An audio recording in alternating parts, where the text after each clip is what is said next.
Hello everyone, এটা হচ্ছে dragon ফলের ডিজার্ট। এই ডিজার্টটা খুব সহজে আপনারা বাসায় বানিয়ে নিতে পারেন। এই জন্য একটা ড্রাগন ফলের খোসা ছাড়িয়ে হাফ লিটার পানিতে খুব ভালো মতো গলিয়ে নিতে হবে। গলানো হয়ে গেলে এর সঙ্গে 100 গ্রাম চিনি দিয়ে জাল করতে হবে। কিছুক্ষণ পরে এর সঙ্গে 50 গ্রাম জেলি পাউডার অথবা আগার আগার পাউডার দিয়ে আরও বেশি কিছুক্ষণ জাল করতে হবে। জাল করতে করতে যখন ঘন হয়ে আসবে তখন একটা বাটিতে ঢেলে ফ্রিজে রেখে দিতে হবে 2 থেকে 3 ঘন্টা। 2-3 ঘন্টা পরে বের করে কেটে ঠান্ডা ঠান্ডা পরিবেশন করতে হবে ড্রাগন ফলের ডিজার্ট। হ্যালো এভরিওয়ান, আজকে বানাবো ফল দিয়ে তৈরি ইয়ামি ইয়ামি পুডিং। এই জন্য যে ফলগুলো আমরা ব্যবহার করব ছোট ছোট টুকরো করে কেটে নিয়ে একটা বাটিতে সাজিয়ে নিব। অন্য একটা পাত্রে কিছুটা দুধ দিয়ে সেখানে আগার আগার পাউডার ও কর্নফ্লাওয়ার দিয়ে নেড়ে চেড়ে বেশ কিছুটা ঘন হয়ে আসলে এর ভিতরেও কিছুটা কেটে রাখা ফল আমরা মিশিয়ে দিব।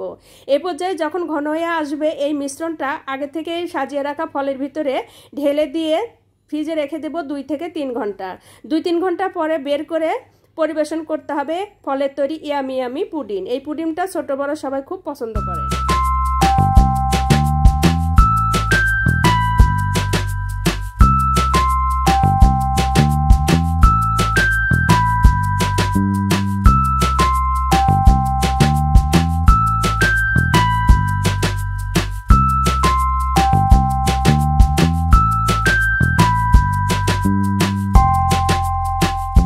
হ্যালো এভরিওয়ান, আপনারা চাইলে এরকম কলাই এবং ডিম দিয়ে তৈরি বাটি পুডিং খুব সহজে বাসায় বানিয়ে নিতে পারেন। এই জন্য 2টা ডিম, হাফ লিটার ঘন দুধ ও 100 গ্রাম চিনি খুব ভালো মতো ফেটিয়ে নিতে হবে।